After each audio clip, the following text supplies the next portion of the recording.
Dans le deuxième atelier, vous avez dû entendre à un moment que la prochaine décennie sera critique. Ça a été dit par Vincent Géchou, le directeur de la DDT. Et à cela, Grégory Dutertre, la directrice du CAUE, a répondu « Moi, je suis optimiste ».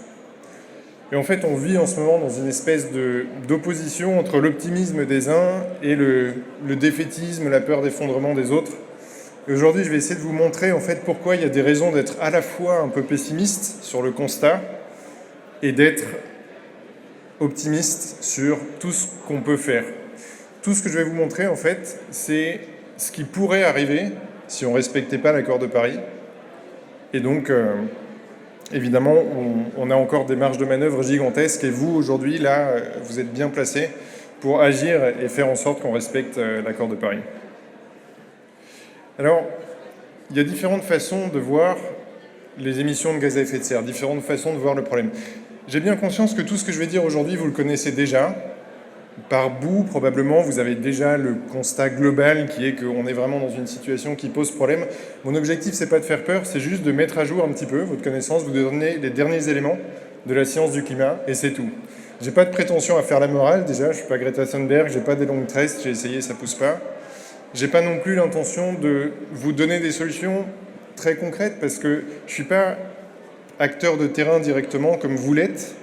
Et donc voilà, l'idée c'est de partager avec vous quelque chose qui est grave, mais encore une fois sur lequel on a une grande marge de manœuvre. Donc il y a différentes façons de voir les émissions de gaz à effet de serre. La première, c'est par les énergies. Assez souvent, on a l'impression que la première source de gaz à effet de serre, c'est le pétrole, et c'est faux. Aujourd'hui, c'est le charbon qui est la première source. Et au-delà du carbone, vous n'êtes pas sans ignorer, et on a GRDF qui est avec nous aujourd'hui, il y a aussi le méthane, qui est une source gigantesque de gaz à effet de serre. Il y a une bonne nouvelle sur le méthane. La COP26 a pour la première fois créé une déclaration spécifique sur le méthane. Donc c'est une très très bonne nouvelle. Je reviendrai sur la COP26 à la fin pour vous dire en quoi en fait elle a été très positive, contrairement à ce que beaucoup de médias ont voulu faire passer comme message. Une autre façon de voir le problème, c'est les émissions par pays. Moi, j'ai été élevé dans la culture de c'est la Chine et l'Inde qui posent problème. Et c'est encore ce qu'on entend aujourd'hui beaucoup, parce que c'est vrai, en fait, mais depuis une paire d'années seulement. Pendant très très longtemps, ici, vous avez les émissions annuelles par pays depuis un siècle et demi. Et ce qu'on voit, c'est que pendant très longtemps, les États-Unis, la Russie, l'Allemagne, la France, le Japon étaient bien plus émetteurs que des pays qu'on désigne aujourd'hui comme étant les coupables principaux, c'est-à-dire la Chine et l'Inde. Une autre façon, bien sûr, de prendre en compte, c'est ensuite de voir les émissions par habitant. Si aujourd'hui on prend les pays et qu'on les classe en termes d'émissions, évidemment, vous avez la Chine en premier, puis les États-Unis, puis l'Inde, etc. La France arrive très très loin derrière, on est loin dans ce classement. Mais si on prend les émissions par habitant, la logique est complètement différente. C'est en jaune là. Donc si je refais le classement, voilà. Et on voit tout d'un coup, soudainement, que les pays asiatiques sont très loin. Le cas le plus flagrant, c'est l'Inde. L'Inde, qui est le 3e émetteur mondial, tout d'un coup devient 20e, 40e émetteur mondial si on prend les émissions par habitant. Donc c'est important de garder ça en tête. Ça ne veut pas dire que l'Inde et la Chine ne posent pas de problème aujourd'hui. Bien sûr, leur population est telle qu'il faut le prendre en compte. Mais ça veut dire qu'il faut comprendre que notre responsabilité, elle est tout aussi grande parce que notre mode de développement, vous le savez bien, n'est pas complètement adapté avec ce que devrait être l'accord de Paris. Et il y a des pays qui sont largement pires que nous, comme le Qatar, où vous avez à peu près 35 tonnes de CO2 par an. Voilà, donc il ne faut pas non plus s'auto-flageller. On a un mode de développement qui est problématique, mais qui n'est pas le pire, et on a plein de solutions comme on le voit aujourd'hui. Un dernier point aussi qu'on oublie souvent, c'est que les émissions du territoire national, qui sont les statistiques nationales utilisées en France, sont en train de décroître par habitant. Mais si on prend l'empreinte carbone, c'est-à-dire les émissions liées à notre consommation, y compris à l'international, ça, on n'arrive pas à les faire baisser. On stagne d'à peu près à 11 tonnes de CO2 par an. Le dernier rapport du Haut Conseil pour le climat, je ne sais pas si vous connaissez cet organisme, qui fait des rapports indépendants de très très bonne qualité, ça je pense que voilà, vous devez les lire peut-être de temps en temps. Il a récemment montré que chaque année, chaque Française et chaque Français émet en moyenne 1 tonne de CO2 en Chine, et 1 tonne de CO2 dans d'autres pays d'Asie, et 1 tonne, etc., etc. Donc, en fait, au-delà des quelques tonnes, 6-7 tonnes qu'on émet chaque année en France, On émet aussi, par nos consommations de téléphones, d'ordinateurs et autres, à peu près autant, même en fait strictement autant, on émet autant à l'international qu'en France. Ça, c'est important de le prendre en compte, parce que c'est facile de décarboner la France en la désindustrialisant, et en fait de produire tous nos biens de consommation ailleurs, et voilà, là on arrivera à être très vertueux d'un point de vue climatique, mais en fait on n'aura rien résolu au problème. C'est juste quelque chose auquel il faut être vigilant, et heureusement, je vais venir après, l'Europe est très très novatrice là-dessus, je vais expliquer pourquoi. Voilà, maintenant on va arriver à l'impact. Alors cette photo évidemment n'a aucun sens, c'est presque une blague, ça ne va pas se passer comme ça. Je vais essayer de prendre les choses dans l'ordre. Premièrement, je vais voir les conséquences qui sont déjà arrivées. Ce n'est pas un scoop, la concentration de CO2 augmente. Il y a une chose qui est intéressante, parce que j'ai eu affaire à des climato-sceptiques, je me suis pris un peu à ce jeu-là. La première chose qui n'est jamais arrivée depuis 65 millions d'années, c'est la vitesse d'accélération du taux de CO2. Ça, c'est une chose qui est unique dans l'histoire, en fait, presque du vivant. C'est cette pente-là. Par contre, le niveau de 400, 420 parties par million de CO2, lui, on l'a déjà observé. Mais quand on l'a observé, l'homme ressemblait à ça. Autant vous dire qu'on a assez peu de retours d'expérience. C'était il y a un peu plus de 2 millions d'années. Donc évidemment, la température augmente. Bon, je vous le montre vraiment pour la forme. Maintenant, on est bien familier avec ces choses-là. Juste un détail qui est intéressant. On sait aujourd'hui que la température a augmenté de 1,06 degrés à peu près. Ça, c'est la moyenne en 2019. Ce sont les derniers chiffres de l'ONU. Mais sur Terre, la température a déjà augmenté sur les continents, sur la Terre physique. La température a déjà augmenté d'1,5 degré, alors que sur les océans, c'est un peu moins d'1 degré. Donc il y a plein de zones du monde où on est déjà à plus 2, plus 4, plus 10 degrés même, si on prend les pôles par exemple.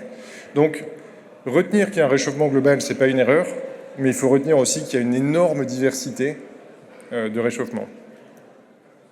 Une conséquence qu'on commence à connaître et qui est toujours perturbante, c'est la montée des eaux. En fait, ça a augmenté de quelques dizaines de centimètres, une trentaine de centimètres depuis le XVIIIe siècle, donc c'est extrêmement faible, et pourtant ça change tout, et je vais y venir après. Là, ce sont les conséquences dans le passé, c'est ce qui s'est passé jusqu'à aujourd'hui. Maintenant, je vais te donner les conséquences qui vont arriver, quoi qu'il arrive. Donc c'est la partie la plus déprimante de cette conférence, rassurez-vous, ça va passer vite. J'en ai pour 2 ou 3 minutes. La première, c'est la montée des eaux. Elle, quoi qu'il arrive aujourd'hui, elle va continuer à augmenter. On estime environ entre 20 et 70 cm, là au supplémentaire des mers qu'on va connaître. Qu'est-ce que ça veut dire très concrètement? Ça veut dire qu'en 2050, les marées qui sont centennales aujourd'hui, qui arrivent une fois par siècle, est-ce que vous savez à quelle fréquence elles arriveront en 2050?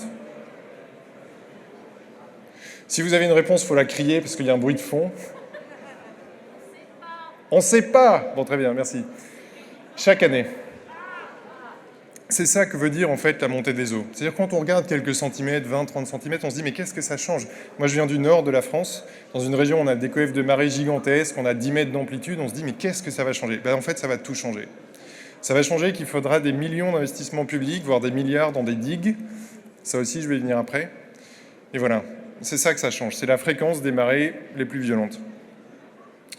Les cyclones, pareil, dans les médias on a une information souvent un peu biaisée, on a l'impression que les cyclones vont être plus fréquents, c'est faux. Les modèles climatiques sont assez cohérents là-dessus. On ne va pas avoir une augmentation des cyclones. Par contre, ils vont être plus puissants de l'ordre de 25%.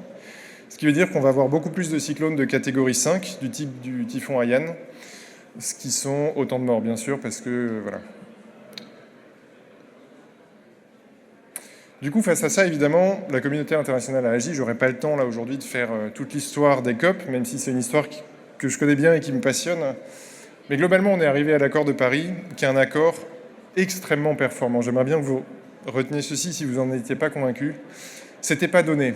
Juste avant l'accord de Paris, il y avait le protocole de Kyoto qui a explosé en vol pour une raison très simple, c'est qu'il était contraignant. Et aujourd'hui, l'aspect non contraignant de l'accord de Paris est vu comme quelque chose de négatif. On dit oui, mais parce qu'il n'est pas contraignant, il va servir à rien. En fait, c'est tout le contraire. Le protocole de Kyoto, parce qu'il était contraignant et parce que les États sont souverains, les États l'ont quitté, les uns après les autres. Et c'est ça le problème. Un accord international, si un État n'est pas satisfait, il le quitte. Donc l'accord de Paris a été construit d'une façon beaucoup plus intelligente où en fait, il contraint les États, mais de façon subjective. Et l'exemple des États-Unis est criant. Vous avez un président qui a décidé d'en sortir, je ne vais pas le nommer. mais enfin, oui, c'est quand même lui. Mais en fait, voilà, ils sont revenus les États-Unis, et ça, c'était absolument pas donné au départ. Donc ça montre la résilience de cet accord-là. L'objectif de l'accord, c'est, ça aussi vous le connaissez, et j'ai vu les objectifs là dans le document produit par le département qui sont incroyables hein, sur place. Franchement, vous êtes bien par rapport à d'autres départements en France.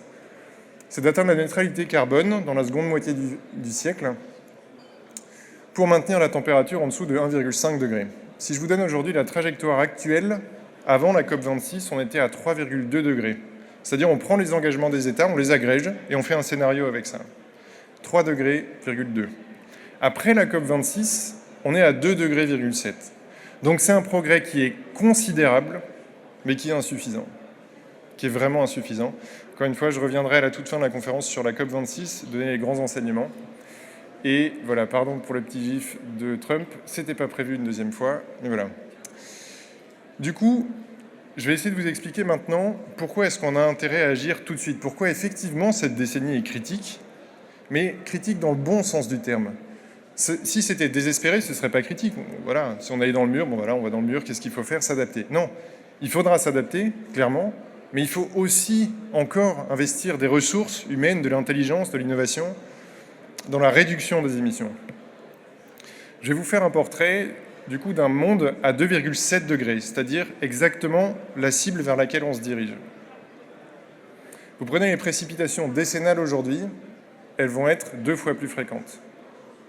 Les sécheresses décennales, 3 fois plus fréquentes.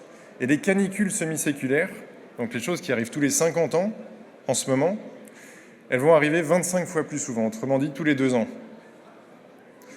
D'autres chiffres similaires, donc là en général ça démontre le moral. Encore une fois, retenez bien ce que j'ai dit au départ, toutes ces choses-là sont évitables si on agit tout de suite, ce qui n'était pas le cas de la montée des eaux par exemple. Vous prenez la population touchée par la désertification, ce sera à peu près 1,3 milliard d'habitants sur Terre. Et la proportion de coraux détruits, 99%. Bon, je vais arrêter ces chiffres, voilà, c'est souvent déprimant de les voir. Pourquoi est-ce qu'on mentionne les coraux? Est-ce que vous avez une idée pourquoi on insiste autant sur un truc sur cet animal? Donc ça fait bien de dire que c'est un animal, même si c'est quand même un truc qu'on plante, mais bon. Est-ce que vous savez pourquoi est-ce qu'on accorde autant d'attention à cet animal? Non. Je vois, il y a un lobbying du non, là. C'est juste que, je suis désolé pour l'interaction, c'est pas génial, voilà, parce que je peux pas forcément entendre, mais en gros, les coraux, c'est le berceau de la biodiversité océanique. Donc si on détruit les coraux, en fait, on détruit toutes les chaînes trophiques qui se trouvent au-dessus. Et c'est ça le problème. Les coraux, c'est pas juste parce que c'est beau et que c'est magnifique, c'est incroyable, vraiment, c'est juste magnifique. Mais le problème, c'est qu'en fait, c'est des milliers d'espèces au-dessus dans la pyramide des espèces qu'on risque de détruire. Donc c'est pour ça qu'on les préserve, qu'on les replante et que ça fait l'objet d'un acharnement aujourd'hui. Tous ces chiffres que je donne sont des chiffres qui sont contenus dans 2 séries de rapports. Le premier, c'est le GIEC, donc le groupement intergouvernemental d'experts sur le climat, qui agrège de la connaissance sur le climat, et l'IPBES, qui est l'équivalent pour la biodiversité, donc il n'y a aucun chiffre qui vient d'un journal non sourcé ou autre. Vraiment, c'est uniquement ces 2 rapports. Je vous dis ça pour que vous fassiez confiance à ces choses-là. Ce n'est pas des choses faites pour faire peur, c'est juste un diagnostic objectif. Au-delà de ça, il y a des conséquences qui sont appelées des tipping points, c'est-à-dire des seuils qu'on pourrait dépasser si le réchauffement continuait. Et typiquement, si on va vers 2,7 degrés, on risque de dépasser ces seuils-là. Qu'est-ce que ça veut dire concrètement? Ça veut dire que nous vivons dans plein d'équilibres géophysiques. L'équilibre du carbone, l'équilibre du phosphore, l'équilibre... Bref, on les connaît, notamment quand on traite des questions agricoles. Si on dépasse certains équilibres, on se retrouvera dans des nouveaux équilibres, ce sera encore des équilibres, mais qu'on ne maîtrise pas aujourd'hui. Et donc tout l'objet de la science du climat aujourd'hui et des politiques publiques pour lutter contre le dérèglement climatique vise à éviter de se retrouver dans ces nouveaux équilibres. Et il y en a qu'on est en train de frôler de très près, et le premier, c'est celui relatif à l'albédo de la Terre. L'albédo, en gros, c'est la couleur de la Terre vue du ciel, c'est le pouvoir réfléchissant. Et ce qui se passera, si un jour la calotte glaciaire de l'Arctique fond, tout d'un coup, si vous regardez la Terre vue de l'espace, elle va passer de blanc à noir. Vous avez déjà mis la main sur une voiture chaude, une voiture noire en été, c'est brûlant. C'est exactement pareil ce qui va se passer. Ce que je veux dire, c'est que même si on arrêtait du jour au lendemain à émettre alors que la calotte glaciaire a fondu, ça ne changera plus rien. On sera rentré dans un nouvel équilibre climatique qui sera incontrôlable. Pareil, le permafrost contient de phénoménales quantités de méthane. Le permafrost, c'est des glaces contenues en Sibérie principalement. Pareil, on enclenchera en fait une dynamique autogénératrice de réchauffement climatique. C'est ça que je veux dire très concrètement. Bon, c'est déprimant. Je vois sur vos visages, c'est triste pour moi de faire ces conférences à chaque fois parce que je vois que voilà, ça décompose, mais c'est objectif et je vais vous expliquer très concrètement les conséquences maintenant sur les humains. À l'échelle de la Terre, premièrement, des zones vont devenir inhabitables. En général, on a du mal à y croire ça, parce qu'on sait que le corps humain survit à des températures assez élevées, on peut survivre jusqu'à 50 degrés. Si l'air est sec, ça se fait très bien. Le problème, c'est qu'il y a des zones sur Terre qui sont tellement humides que le corps ne peut plus faire de l'évapotranspiration. On ne peut plus transpirer, et du coup, en quelques minutes, on meurt. Et ça arrive dans des villes, comme la ville de Jacobabad, qui est dans le détroit de l'Indus, dans la vallée de l'Indus, pardon, et qui est une ville où, en été, les habitants meurent à cause de la température. Donc ça, c'est quelque chose qu'on vit aujourd'hui. Mais c'est loin, du coup, ça nous affecte peu, disons. Un autre problème assez direct, ça va être l'effondrement des ressources alimentaires. Deux types de ressources. Les ressources agricoles, on observe déjà une chute des rendements agricoles, de l'ordre de 2 à 5%, selon que c'est du soja, du blé, du maïs, à l'échelle du globe. Et aussi les pêcheries, c'est-à-dire le potentiel de capture de poissons qui est en train de s'effondrer. En fait, la quantité de poissons n'a pas nécessairement diminué, mais c'est que les poissons, comme les humains, sont en train de migrer à cause des variations de température dans les océans. Un troisième point, c'est le renforcement des conflits. Là-dessus, il faut être rigoureux. C'est pas parce que certaines zones deviennent plus chaudes que automatiquement ça va déclencher une guerre. C'est pas comme ça que ça se passe, c'est beaucoup plus compliqué. C'est simplement que le climat devient un catalyseur de déstabilisation. Ça s'est passé en Syrie, ça s'est passé au Soudan, au Nigeria. Plusieurs études montrent que voilà, le réchauffement a favorisé des conflits. Les maladies, bon ça aujourd'hui, on commence à comprendre ce que ça peut vouloir dire, des maladies à l'échelle du globe. Pareil, c'est lié à deux types de conséquences. Premièrement, les moustiques peuvent aller plus vers le nord, parce que ça se réchauffe tout simplement. Et l'autre conséquence, c'est que les glaces qui fondent contiennent des virus très anciens.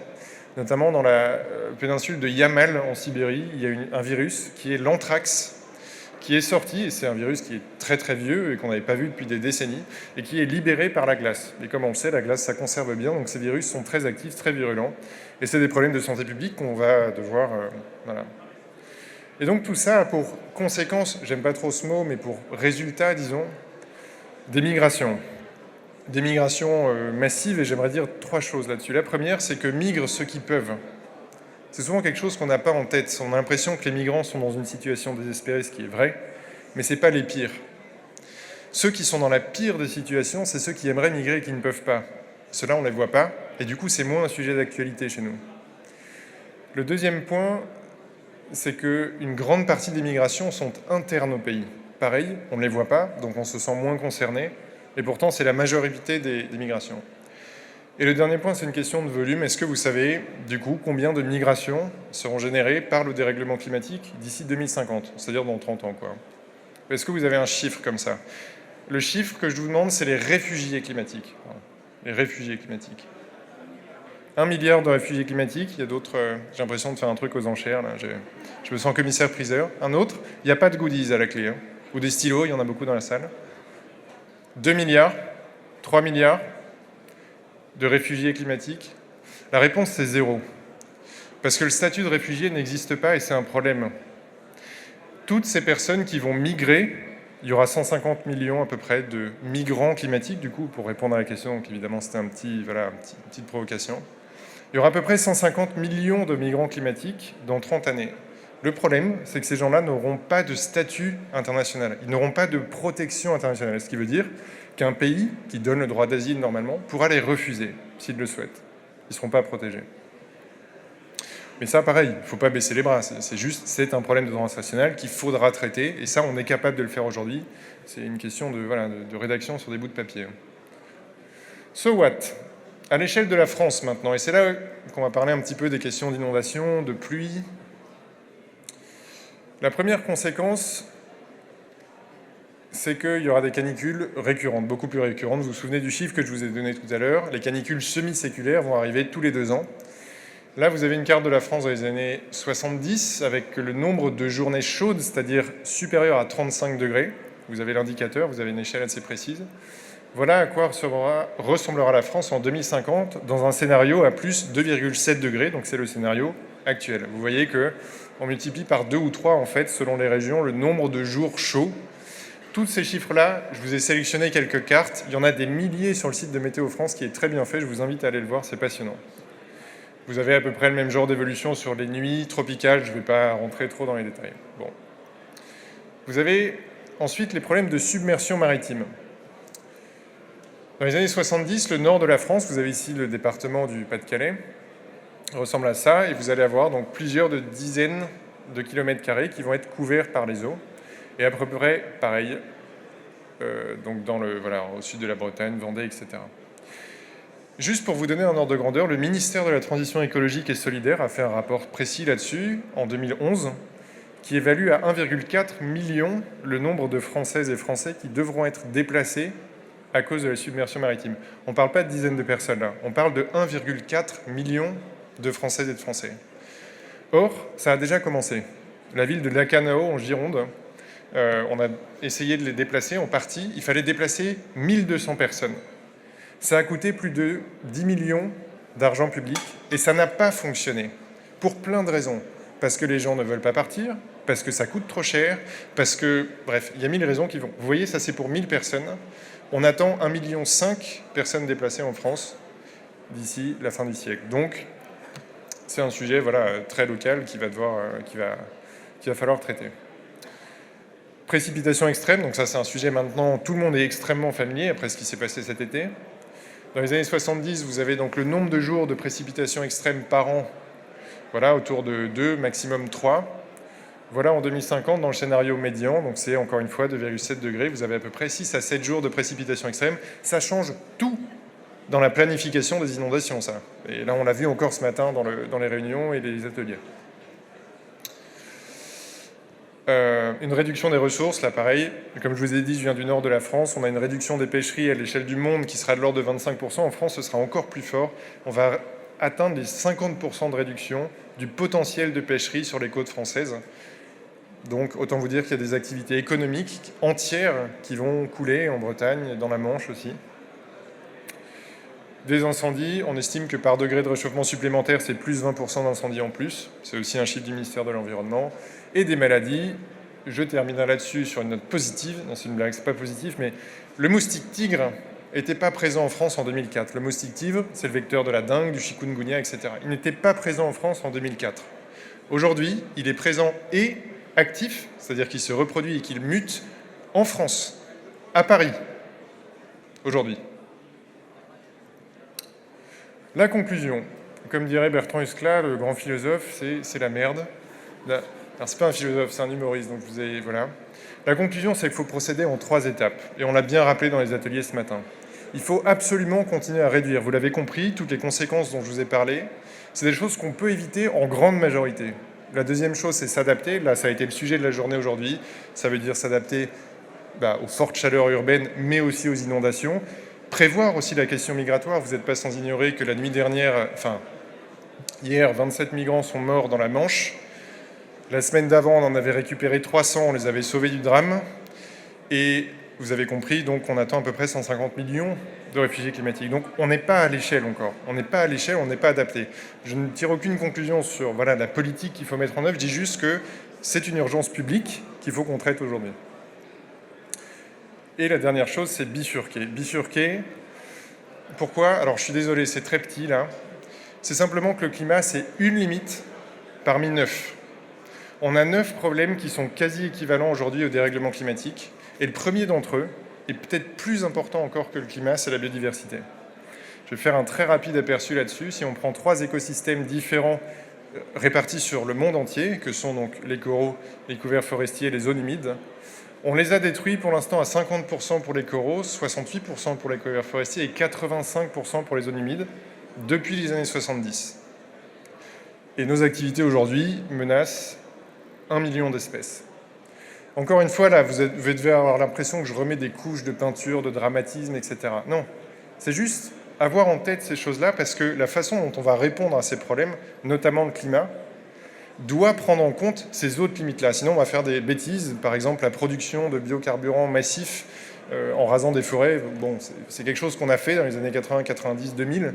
Et maintenant, on en revient parce que voilà, on n'a pas su en fait prendre en compte la complexité du monde. Et c'est ça qui est très complexe. C'est un peu un pléonasme, mais il faut investir des ressources là-dedans.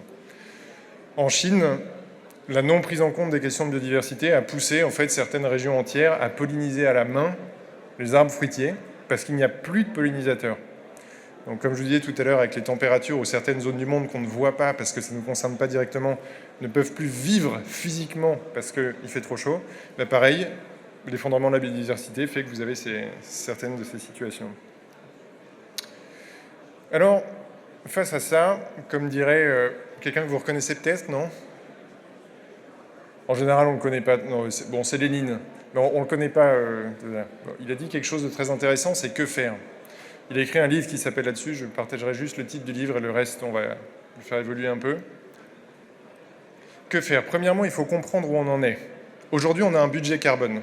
Ça, c'est très simple à comprendre. On a émis une certaine quantité de CO2. On ne pourra pas en émettre indéfiniment. Donc, la question est combien peut-on encore émettre de CO2 pour rester en dessous d'1,5 degré de réchauffement? Si on n'est pas ambitieux, c'est-à-dire si on vise 2 degrés de réchauffement et qu'on se donne 50% de chance d'y arriver, on peut encore émettre 1300 gigatonnes, c'est pas pareil, de carbone, de dioxyde de carbone. Par contre, si on veut respecter la trajectoire de Paris, 1,5 degré, donc éviter toutes les conséquences dont je vous ai parlé, avec 80% de chance, on peut émettre 300 gigatonnes. 300 gigatonnes, c'est 5 ans d'émissions au rythme actuel. Autant vous dire que la trajectoire de décroissance qu'on doit faire est forte, très très forte. Alors, quels sont les objectifs européens? Il y a 3 types d'objectifs, les réductions de dioxyde de carbone, les réductions d'énergie et les réductions, le taux d'énergie renouvelable. L'Europe, j'aimerais bien que vous le reteniez, si possible, un des messages clés, c'est que l'Europe est extrêmement motrice là-dessus, extrêmement incohérente aussi, parce que les accords de libre-échange sont des choses qui peuvent apparaître vraiment contradictoires avec la décarbonation qu'on doit entreprendre, mais sur les aspects climatiques, l'Europe est très très ambitieuse. Elle était à moins 40%, donc en 2030 par rapport à 1990. Le nouvel objectif, c'est moins 55%. Donc ce document du département 77 va devoir anticiper l'évolution. Déjà, vous êtes très ambitieux, notamment j'ai vu sur le biogaz, mais l'objectif dans vos plans climat, c'est encore l'objectif européen d'avant, donc 40%, il va devoir évoluer, et la France, en fait, va devoir l'endosser, parce que la France n'a même pas encore endossé ce nouvel objectif. On va devoir le faire. Il y a un objectif aussi de réduction d'énergie, j'aimerais bien aussi insister là-dessus. Si on passe au tout électrique, ça ne résoudra pas tous les problèmes. Les voitures électriques, si elles pèsent 2 tonnes et qu'elles ont 300 chevaux, ça ne résout pas le problème. On a aussi un objectif de réduction de consommation d'énergie de 32%. Et un taux d'énergie renouvelable. Où on en est par rapport à ces objectifs? En gros, à la moitié. Or, il nous reste 9 ans pour les atteindre. Le Green Deal européen, je n'aurai pas le temps de l'aborder. Si vous avez des questions éventuellement à la fin, mais l'Europe, une des principales avancées, à mon sens, c'est qu'il va y avoir une taxe carbone aux frontières. Ça y est, c'est acté, ça va arriver. Ce qui veut dire que les économies françaises, les entreprises françaises, européennes, ne seront plus en fait soumises à un dumping environnemental par le monde entier, notamment par la Chine pour le coup, parce qu'on sera protégé grâce à cette nouvelle barrière douanière. Les objectifs français, on aurait pu être ambitieux, en fait, on a repris exactement les objectifs européens. Seulement, on est plus loin que la moyenne européenne. On est à moins de la moitié de ces objectifs-là. Donc on a encore du grain à moudre en France. Il y a 2 secteurs, et je terminerai là-dessus sur cette présentation avant de dire un mot sur la COP26. Il y a 2 secteurs en France qui sont cruciaux, sur lesquels on est vraiment en retard. Le premier, c'est le domaine des bâtiments. Vous voyez, donc c'est en jaune, c'est l'historique. En violet, vous avez la première stratégie nationale bas carbone. Et en deuxième, je ne vois pas bien les couleurs, mais la première bande décroissante, c'est la stratégie nationale bas carbone 1. Et la bande verte, c'est la deuxième. Et en fait, on n'arrive pas à décroître dans les bâtiments, pas parce qu'il n'y a pas beaucoup d'argent public. Il y a énormément d'argent public, notamment depuis le plan de relance. Mais il y a un problème de coordination des acteurs. Et c'est pour ça que ce qui se passe aujourd'hui, là, ce que vous vivez, le moment de synergie entre les acteurs est absolument essentiel. C'est quelque chose qui manque dans le secteur du bâtiment à proprement parler. Et l'autre secteur, ça n'échappera à personne, c'est les transports. À cause du phénomène de SUVisation, ça augmente. Ça augmente, c'est-à-dire qu'on n'en est même pas au stade où ça décroît pas assez vite, c'est que ça augmente en ce moment, les émissions des voitures. Là, c'est pas complètement à jour, il faudrait 2020, bon. Et ce qui est fascinant en France, c'est que, et là ça va être ma seule critique contre l'État, parce que c'est facile de critiquer, je pense que tout le monde a très bien compris le problème et qu'on a tous envie d'aller dans le même sens, c'est pas le sujet. Mais il y a un problème, c'est que on adopte des lois d'objectifs, comme dans les lois de programmation financière, vous devez connaître ça si vous avez fait vous faites des finances locales, donc voilà. Les lois de programmation financière, il y a des objectifs dedans de réduction de dépenses, etc. Quand on n'arrive pas à atteindre ces objectifs, on adopte une nouvelle loi de programmation financière qui respecte les objectifs a posteriori. On fait exactement pareil avec le climat. Quand on n'arrive pas à respecter l'objectif, vous voyez, la première stratégie nationale bas carbone, on l'a explosée. On a adopté une nouvelle stratégie bas carbone qui nous permet, a posteriori, de l'avoir respectée. Et ça perturbe un peu la lecture de où on en est, en fait, en termes de politique publique. La vérité, c'est que par rapport à nos objectifs initiaux, la première stratégie nationale bas carbone, on en est très très loin. Donc je terminerai sur ce message très positif. Non, je vais terminer quand même sur une note positive en vous donnant quelques résultats tout récents de la COP26. Vous avez dû entendre dans les médias que ça a été un échec absolu. Ça a été un échec à un seul titre, c'est qu'au dernier moment, l'Inde a un peu changé sa position et a atténué en fait la portée de l'accord de Glasgow, le pacte de Glasgow. Dans ce pacte, il était écrit que les États reconnaissaient qu'il fallait réduire drastiquement les émissions provenant des énergies fossiles. Ça paraît tomber sous le sens. Et pourtant, c'est la première fois que ce mot-là, énergie fossile, faisait son apparition dans ces textes. C'est pas rien. Nous, ça nous paraît évident. Dans des pays émergents, désigner, en gros, le mal, le coupable, directement dans les accords de diplomatie internationale, c'est très novateur. Donc, il y a une bonne nouvelle. La deuxième bonne nouvelle, c'est que 150 pays ont pris des nouveaux engagements plus ambitieux. Ça aussi, c'est quelque chose, je vous ai parlé au tout début du protocole de Kyoto. Le protocole de Kyoto, le problème, c'est que c'était extrêmement ambitieux, extrêmement contraignant. Des sanctions pour les pays étaient impliquées, pour les pays qui ne respectaient pas. Et du coup, les pays sont partis. Là, dans l'accord de Paris, vous avez un système où, en fait, on oblige les pays à être plus ambitieux au fur et à mesure sans mettre de sanctions. Et ça marche très bien. Un dernier point, il y a beaucoup de choses à dire, mais vous avez compris dans toutes les conséquences que j'ai données que 95% des conséquences réelles, nous, on arrivera à s'adapter parce qu'on est des pays riches, on a des fortes économies, on pourra construire des digues, on pourra faire tout ce qu'on veut. Bon, il y a un problème de justice climatique. Encore une fois, je ne suis pas wokiste, je ne suis pas en train de faire de l'autoflagellation occidentale.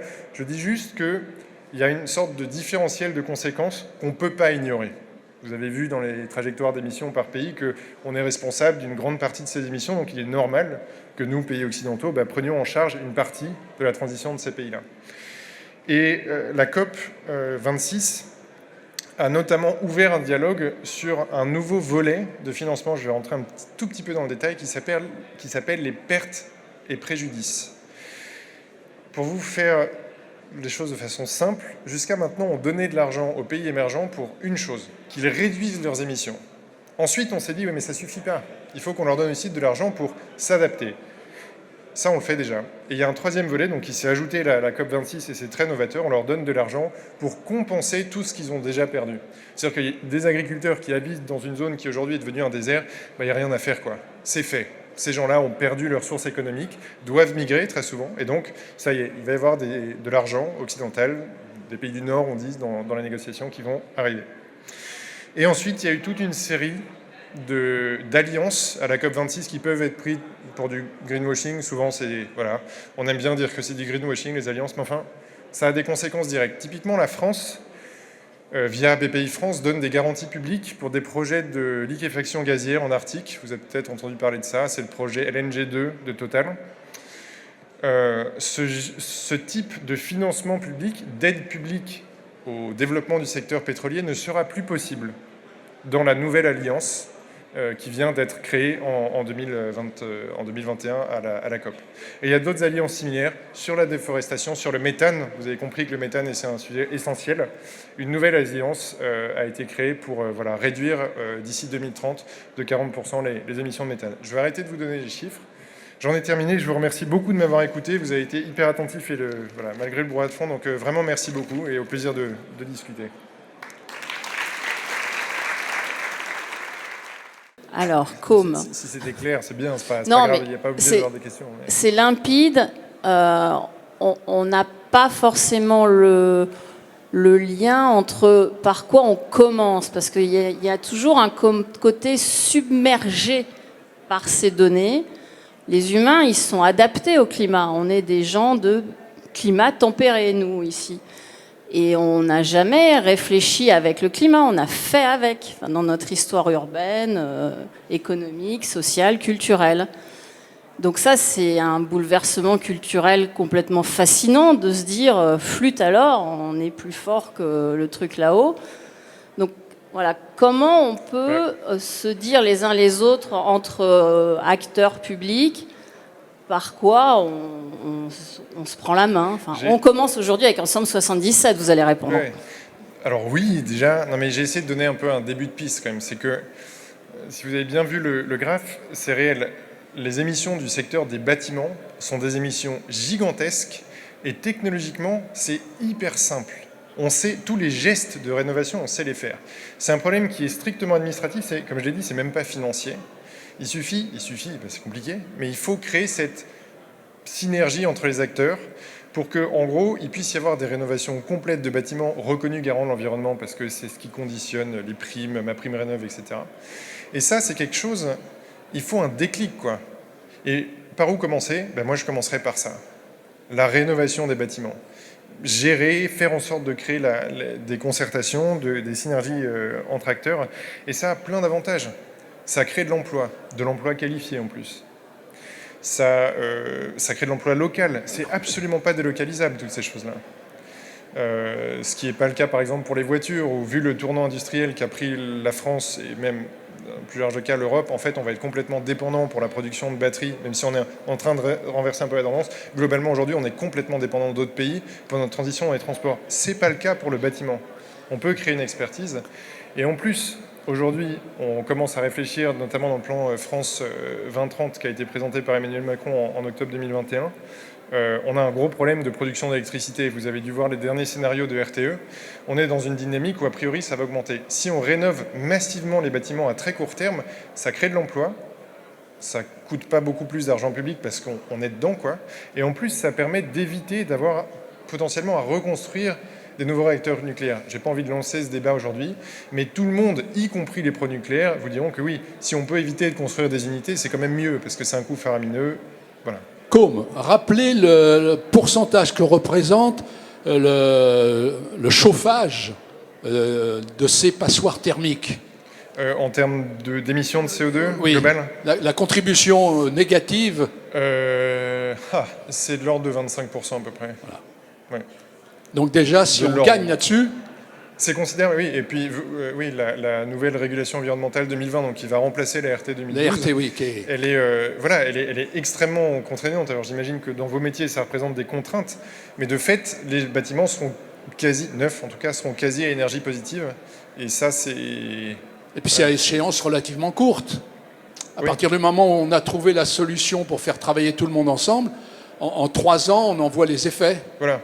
Mais c'est là où il faut vraiment une impulsion politique. Et donc, je ne réponds pas forcément à votre question, parce que voilà, c'est une impulsion qui, à mon sens, doit venir d'en haut, mais ce n'est pas une question financière. C'est surtout le point sur lequel j'aimerais insister.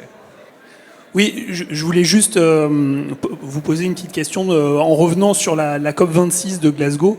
C'est vrai qu'on a entendu dans les médias et un peu ailleurs que, moi ça m'a un peu choqué, la COP26 a été qualifiée comme adieu au 1,5 degré. En gros, c'était l'adieu au 1,5 degré, parce que des pays grands, des grands émergents type Chine et d'autres refusaient en fait de réduire leurs émissions d'ici 2030 et que, de fait, ça condamnait justement cette trajectoire à 1,5 degré. Mon avis, en fait, c'est qu'il ne faut pas avoir le même discours selon le public auquel on s'adresse. Alors, ça peut paraître scandaleux dit comme ça, mais c'est normal que la communauté médiatique et internationale dénonce le fait qu'on ne soit pas encore assez loin. La COP26 sert à ça. C'est une caisse de résonance pour dire « ça ne va pas, il faut se mobiliser toujours plus ». Mais après, là, quand on est entre acteurs et qu'il faut se motiver pour agir, il faut voir aussi les aspects positifs. Moi, c'est ma position, honnêtement. Voilà, le résultat de la COP26, à mon sens, il est en fait moins pire que ce qu'il aurait pu être. C'est surtout ça, le truc. Je vois qu'il y a eu des choses positives. L'Inde s'est engagée à la neutralité carbone d'ici 2070. C'est nouveau, ça. Et c'est 1,3 milliard c'est 1,3 gigatonnes de CO2. Donc c'est des choses qui sont considérables. Et aussi une autre chose que je n'ai pas dit sur la COP26, c'est que l'accord de Paris prévoyait que les États se réengagent tous les 5 ans à quelque chose de plus ambitieux. Tous les 5 ans. Là, les États ont conclu que chaque année, ils devraient adopter des nouvelles stratégies climatiques. Donc le pas de temps a été divisé par 5. Ça, c'est une avancée considérable. Donc non, la COP26, je ne me souviens plus le terme que vous avez employé, mais c'est pas une... Et on a parlé d'adieu au 1,5 degré. Adieu au 1,5 degré. Je trouve que c'est... En fait, il y a une sorte de pessimisme à la mode qui est franchement... qui est écœurant et puis qui est très démobilisant aussi. Il y a un poète allemand qui disait, un poète du XXe siècle, je ne sais pas si vous aimez être amateur de poésie, il s'appelait Heiner Müller, il disait l'optimisme, c'est un manque d'information. Et aujourd'hui, on vit un peu dans ce culte-là. On a l'impression que tout est toujours négatif, etc. Enfin, les COP délivrent quand même. Il y a des choses qui sont vraiment novatrices. Et après, le diagnostic, on le partage. Oui, la tendance est mauvaise, mais la COP, vous avez vu le différentiel de tendance de température avant la COP26, après la COP26. On était à 3,2 degrés en tendance avant la COP26. Maintenant, on est à 2,7 degrés. Si ça continue comme ça au COP27, au COP28, au COP29, mais on y sera au 1,5 degré. Merci. Juste une petite précision par rapport au pessimisme, hein, la problématique, c'est de voir comment les territoires vont devenir résilients. Et ce qui est important, c'est de pouvoir embarquer tout le monde et se rendre compte de ce qui peut nous arriver de manière à anticiper, quoi. Et moi, je voudrais avoir votre avis sur les différents modèles qui existent pour justement nous permettre de comprendre ou de modéliser, même si le scénario cata est pas vendeur, mais de modéliser ce qui peut nous arriver dans les prochaines années, de manière à faire toucher du doigt justement cette anticipation. On en discutait avant que vous preniez la conférence tout à l'heure. Tous les rapports, tous les scénarios du GIEC sont encore relativement plats dans les catastrophes, dans l'intensité des catastrophes. Ça veut dire que pendant 10-15 ans, on ne va pas voir vraiment encore des effets, alors que, c'est ce que je disais tout à l'heure, la prochaine décennie est cruciale, quoi. Oui. J'ai eu la chance d'être reporter sur la Convention citoyenne pour le climat, donc qui s'est tenue, peut-être, je pense que vous connaissez tous, maintenant c'est quelque chose qui est devenu assez connu, qui a duré 8 mois à peu près. Et je pense qu'on tient là, avec ce prototype, quelque chose qui peut tout changer dans l'intégration au sens affectif du terme, c'est-à-dire ce qui provoque l'action des gens. Aujourd'hui, on peut bombarder ce genre d'informations tant qu'on veut dans les médias. Comme vous le dites très justement, les courbes, en fait, elles sont plates. On ne peut que parler à des horizons temporels, 30, 40, 50 ans. C'est pas mobilisateur. Mais en fait, quand vous prenez les gens entre quatre yeux, que vous les mettez dans une assemblée et que vous leur dites « voilà ce qui va se passer, tu as la responsabilité de participer à la loi qui va nous faire adopter le bon chemin », ça change tout. Cette expérience, pour moi, elle était bouleversante parce que vous aviez 150 personnes tirées au sort qui venaient de la France entière, qui étaient pour certains climato-sceptiques, pour certains chômeurs gilets jaunes, pour d'autres, etc. Ce n'étaient pas des gens qui étaient à la base convaincus par ces questions-là. En l'espace de 2 mois, ils étaient tous et toutes alignés pour se mobiliser pour l'action. Et si vous regardez les résultats des votes de cette convention, ils étaient systématiquement à plus de 85% à adopter les mesures. Et des mesures fortes, des mesures vraiment, c'est pas des mesures juste mettre des gobelets en carton dans les distributeurs, quoi. C'est des choses qui structurellement changent la vie des gens. L'interdiction de la publicité, l'interdiction de verser des dividendes sur certains types d'actions, etc. Enfin, c'est des choses qui étaient impactantes sur leur quotidien. Ce que je veux dire, c'est qu'ils étaient prêts à les prendre parce que c'était passé dans leur sang quelque part, dans leur cœur. Ça fait un peu, je sors les violons là, mais ça change tout en fait d'être dans la position de l'acteur. Et si je dis ça, c'est que cette convention, c'était une convention nationale. Et qu'à mon sens, il faudrait travailler à la réplication de ce type d'outils au niveau régional, pourquoi pas au niveau communal. Alors il y a évidemment des choses qui existent avec les CZR et compagnie, je n'ignore pas, les comités de quartier, qui pourraient peut-être être réinventés, je ne sais pas. Le problème, c'est que souvent dans ces comités-là, ce sont les volontaires qui y vont. Ce sont des gens qui sont déjà intéressés par la question qui y vont. Donc entre guillemets, on ne convertit pas de nouveaux esprits à ces questions-là. L'avantage des conventions, c'est que c'est des gens tirés au sort, comme dans les jurys de justice, dans les jurys en justice pénale. Et donc, c'est des gens qui sont, neutres au départ et qu'on rend acteurs. Et je terminerai sur un dernier point, c'est que j'ai donc fait des portraits de ces gens-là pendant 8 mois. Je les ai suivi leur évolution. Et là, un portrait les plus frappants, c'était une femme qui était au chômage, une femme de 32 ans, quand elle a commencé la convention, jeune maman. Elle touchait le RSA, donc dans une situation extrêmement compliquée. 2 mois après la fin de la convention, elle était maire de sa commune de 6000 habitants. C'est vous dire la transformation, moi ça m'émeut parce que c'est tellement beau, quoi, et c'est tellement plus puissant que d'avoir un truc où on dit, oui, bah écoutez, on va faire un sondage en ligne, on va vous demander votre avis. Là, on lui a donné vraiment un levier de pouvoir, entre guillemets, même si ça reste consultatif, mais on l'a tellement investi, on lui a tellement montré qu'elle était légitime pour agir, qu'en fait, tous ces messages de sensibilisation qu'elle voyait avant, comme vous et moi, quoi, elle les avait intégrés et elle s'est présentée aux élections, elle a été élue, et maintenant elle fait des choses extrêmement concrètes sur le terrain, elle engage tous les producteurs, et c'est ça qu'il faut faire, c'est réactiver la citoyenneté pour que la sensibilisation devienne action, quoi, à mon sens.